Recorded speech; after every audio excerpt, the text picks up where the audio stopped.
mean, you've just finished race 1 here at the Le Mans Classic 2014. How was the car feeling, first of all? Oh, it's actually handling superbly well, which is the most important thing. We've got a little more power than we had in 2008, and the cornering is the thing that makes the car really good. So all went superbly well for me. Unfortunately, not for Bully, who came out with me afterwards, rather, because he came up behind it with the safety car and had to finish the race with the safety car. So we've got 2 more races to go. Hopefully he'll have a better run.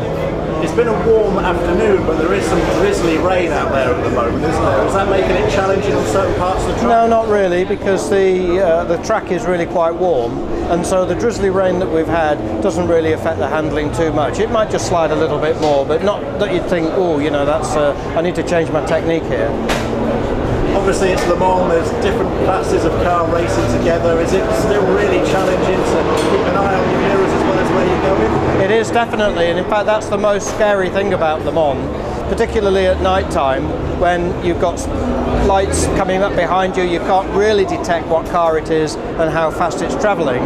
But if it's, by the time you get going down the Mulsanne Straight, you find that actually they're doing maybe 40, 50, 60, 70, even 100, well, maybe not 100 miles an hour faster than you, but certainly significantly faster, then you know that it's going to be a GT40 or perhaps a Cobra or something of that nature. And that actually is, to me, the wonderful thing. Every schoolboy's dream would be to be on a track, and even if you can't be in a GT40, to be overtaken by one at night down the Mulsanne Straight has got to be fantastic. You were talking to me earlier just about before the safety car that we had in this session, how the car was feeling, how you're very confident with the balance of it. The suspension on the car is actually its best feature, without a doubt. It handles really, really well, and consequently you find that you're up with cars that performance-wise you shouldn't be with, like 275 GTB Ferraris. So what tends to happen is that you keep with them through the corners, and in some cases could get past them. As soon as you get on the straight, they just dash off into the distance, and you do it all over again when you come to the next corner. But it makes for interesting racing, but certainly in the corners the car feels so sure-footed that it makes for a really, really super drive for sure.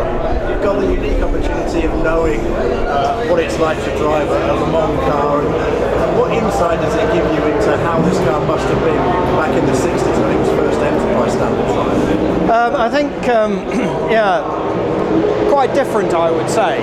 For a start, we've got a different engine and different suspension, and we're on different tyres as well. The surface would have been quite different, and certainly the way the race was run would be quite different. They did ridiculous things in those days, like, you know, you'd have mechanics with a fag in their gob while they were refueling the car in the pits. So the safety aspects that we have today are quite different, and the way the race is run is really quite different. But nonetheless, if it was 1962, 63, 64 or whatever we are, then you would have been out on track with this car, with Ferraris and the like, and you would have to get out of their way because you know you're never going to be racing with them. And the key today, just like then, is to keep the car going to the end, because as we all know, to finish first you have to finish. And there's been attrition already on the track.